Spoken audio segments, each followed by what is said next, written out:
안녕하세요. 친환경 수산물의 진심인 왕영TV입니다. 수산 양식의 기본 상식인 수산 양식 산업기사 내용 중 일부를 요약해 보았습니다. 좋아요, 구독 먼저 해주세요. 그럼 시작합니다. 뱀장어 양만장에 있어 물 만들기란 식물 플랑크톤이 잘 발생할 수 있도록 하는 것이다. 2. 조피볼락은 체내 수정을 하여 새끼를 출산하는 어류이다. 육질은 참돔, 넙치와 같이 백색육이다. 자연산의 채소 성체는 수컷은 2년생, 암컷은 3년생이다. 3. 해상가두리 양식장으로 가장 적합한 장소는 파도의 영향이 적으며 조류의 소통이 좋은 내만이다. 4. 로티퍼의 먹이로 가장 많이 사용되는 식물 플랑크톤은 클로렐라이다. 생물 여가조 중 질사나 세균이 번식할 수 있는 여가 재료가 필요하지 않는 것은 활성온이 여가조이다. 6. 양식 사료에서 부족 시 영양성 근육발육 이상, 생식기관의 이상, 지방간을 일으키는 비타민은 토코페롤이다. 7. 넙치 완숙란의 특징은 분리부성란이다. 알지름은 0.940, 98 정도이며 유구는 1개이다. 10.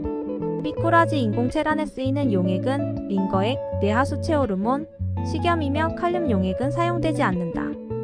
12. 틸라피아 양식의 산란습성 못바닥에 산란구덩이를 파고 산란하며 부화된 치어는 어미의 구강 내에서 10-15일간 머무른다. 수컷이 암컷보다 성장이 빠르다. 성숙기에 달한 암컷은 일반 해수지역에서는 산란이 억제된다. 13. 숭어는 하구의 기수역 또는 연안 부근에 있는 유유 수면의 자연 생산력을 이용한 조방적 양식에 가장 적합하다. 14. 어류의 번식 조장 방법은 산란장 조성, 어류의 적정어획, 인공수정 방류이다. 15. 수온 13-18에서 넙치의 수정란이 부화하는 데 소요되는 시간은 57-18시간. 16. 어류의 일반적인 1일 사료 공급량을 결정짓는 요인 1일 사료 공급량은 건조 사료 중량으로 몸무게 1.5% 범위이다. 생활온도 범위 내에서는 온도가 높을수록 많이 먹는다. 같은 수온 조건에서는 어릴수록 자기 체중에 대한 먹이의 비율이 높아진다. 잉어와 같이 위가 없는 어류는 먹이를 여러 번에 나누어 주어야 한다. 17. 무지개송어 치어 방향 시 1m당 적정 방향 밀도는 사지 내외의 치어 600-900마리이다. 18. 방어알은 분리부성란이다. 19. 실뱀장어의 최대 소상 조건은 대조시 만조이다. 20. 감성돔 인공종묘 생산 시의 적정 비중은 1.018-1.024이다. 21. 사육 조건이 좋은 경우에 참전복 유생의 부유기간은 3일 내외이다. 22. 전복은 먹이 생물을 치설로 섭이한다. 23.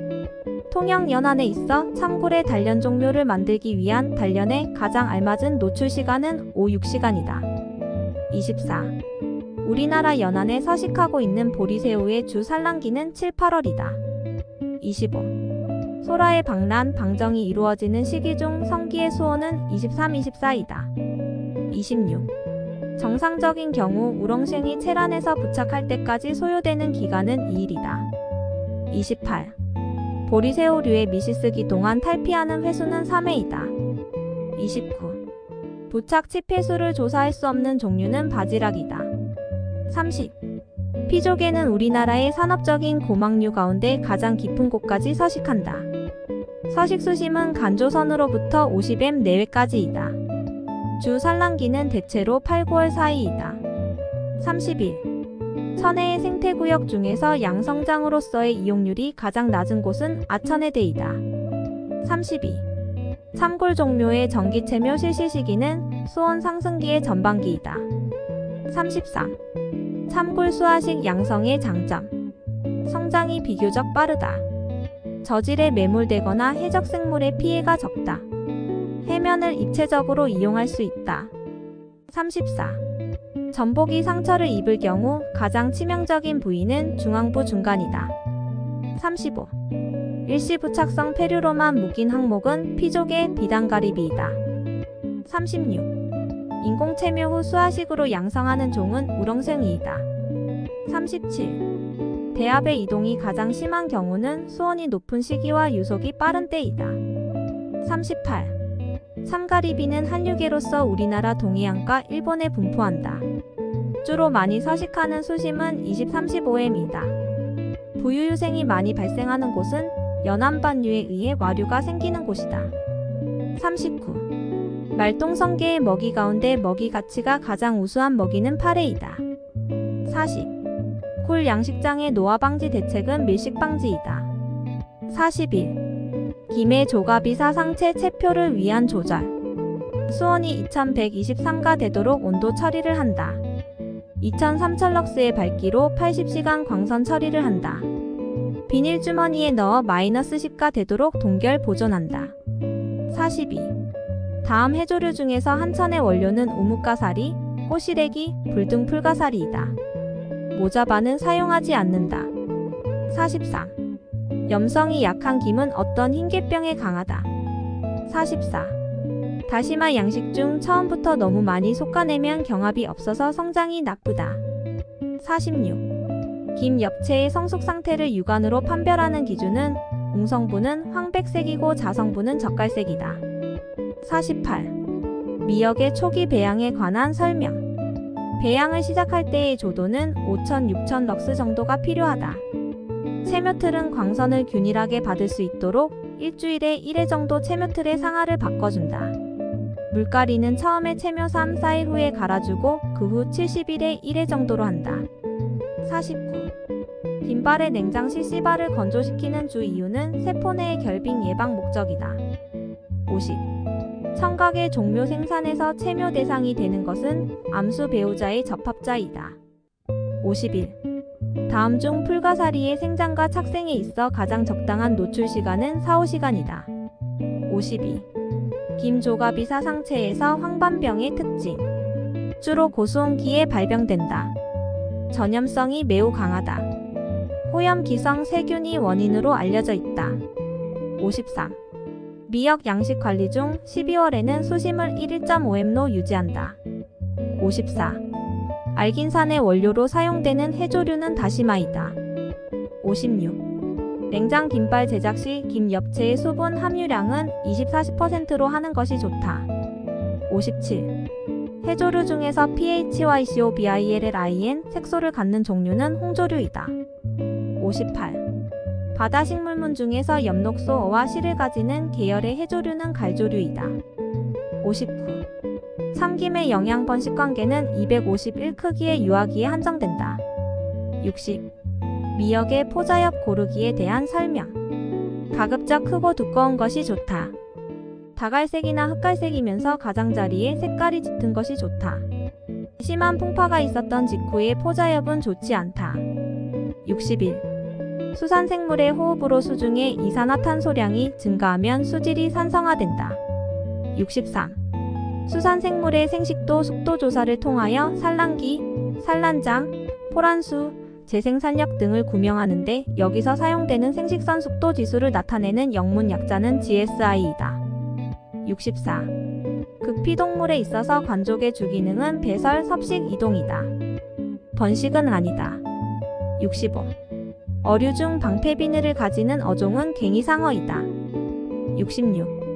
갑각류 중 칼라누스류, 사이클로프스류, 닷벌레 등이 요각류에 속한다. 67.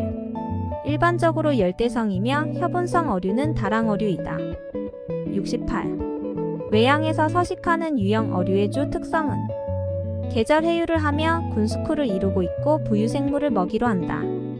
스스로 빛을 낼 수는 없다. 69. 자포동물은 산호류, 말미잘류, 해파리류이다.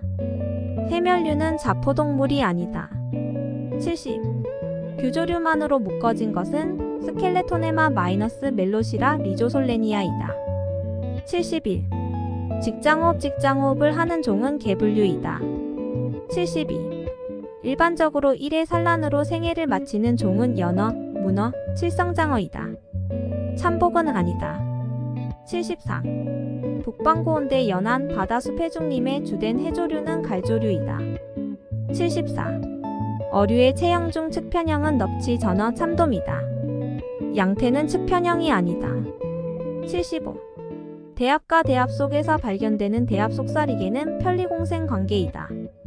76. 만조선 이상의 조수 웅덩이 타이드 풀에서 그 분포가 가장 적은 종류는 홍조류이다. 78. 부영계를 수직으로 3등분했을 때 해양의 기초 생산 대부분을 차지하며 다양한 생물종이 나타나는 곳은 표층대이다. 79. 홍조식물은 피코빌린 색소가 있고 일반적으로 녹조식물 및 갈조식물보다 깊은 곳에 서식한다. 세포막은 셀룰로오즈와 한천질로 구성되어 있다. 80. 일반적으로 대륙붕이라 불리며 수심 200m까지의 해저면을 일컫는 말은 1000개이다. 81. 상골의 유생 부착 시기에 부착생물인 따개비 및 진주담치가 동시에 부착하였을 때 구제법은 세묘기를 육상에 일정 시간 노출시키는 것이다. 82. 무리 및 답벌레가 처음 번식하기 시작하는 수온은 14 이상이다. 83. 각각 시험을 하기 위해 혼합한 시료 중에서 분리하여 취한 물을 검수라 한다. 84. 뱀장어 기적병의 예방 대책으로 가을, 겨울철 추가 종류를 넣지 말아야 하고 먹이 길들이는 시기에는 먹이 투여량을 적게 해야 한다. 또한 수온 변화기는 먹이 투여량을 줄이고 연 1회 못을 정리하고 소독해야 한다. 85. 윙클러법으로 용존 산소량을 정량할 때 종점 판별에 사용되는 것은 전분이다. 86. 수중 용존 유기물질을 산화시키는데 소비되는 산화제에 대응하는 산소량을 ppm으로 나타낸 것은 COD이다. 87. 암모니아에 의한 잉어나 뱀장어의 아가미에 나타나는 증상. 아가미 출혈과 심할 경우 괴사가 일어난다. 아가미 조직의 점액에 과다 분비된다. 아가미 상피세포의 비대 증생이 관찰된다. 88. 불순물이 제대로 제거되어 있고 함량이 명시되어 있어서 다른 용액의 역할을 결정할 때 기준으로 쓸 수 있는 시약은 표준시약이다. 89. 송어의 고창증은 먹이 중에 함유된 효모가 위내에서 번식하기 때문이다. 90. 잉어에 감염된 솔방울병은 전신의 증세가 나타난 후 일주일 정도 지나면 죽기 시작한다. 91. 질산은의 보관법으로 가장 적합한 것은 갈색병이나 흑지를 이용하여 어둡고 차가운 곳에 둔다. 92. 이 6cm 정도의 무지개송어나 산천어의 치어에 많이 발생하는 바이러스성 질병은 IPM병이다. 93. 해수의 pH 변화. 해수는 pH 변화에 대하여 완충작용을 한다. 식물의 광합성 작용이 활발하면 pH는 약간 높아진다. 해수의 pH는 약간 알칼리성을 띈다. 94. 다음 중 염소량 측정 방법으로 가장 정밀한 것은 전이차 측정법 전기 전도도이다. 95. 다음 질병 중 그 병원체의 대액이 말구병으로 생긴 것은 방어의 백전병, 잉어의 에피스틸리스병, 뱀장어의 트리코프리아병, 잉어의 에이메리아병. 96. 양식장 용수 관리 방법 중 순환 여과식 양식은 배출수 처리가 간단하다. 97. 산천어에서 발생하는 고창증은 위내에 회갈색의 액체가 충만되어 있다. 98. 마소텐으로 답벌레, 흡충류, 물벼룩 등을 구제한다. 백전병은 치료할 수 없다. 답벌레, 물벼룩, 흡충류, 백전병. 99. 이른 봄에 잉어나 뱀장어의 궤양병이 발생될 때 관찰되는 병원체는 주로 AROMONAS균, EPISTYLIS충이다. 배. 다음 중 양식장 용수의 생물학적 여과 과정 3단계는 무기화, 질산화, 탈질화이다. 오존 처리는 아니다.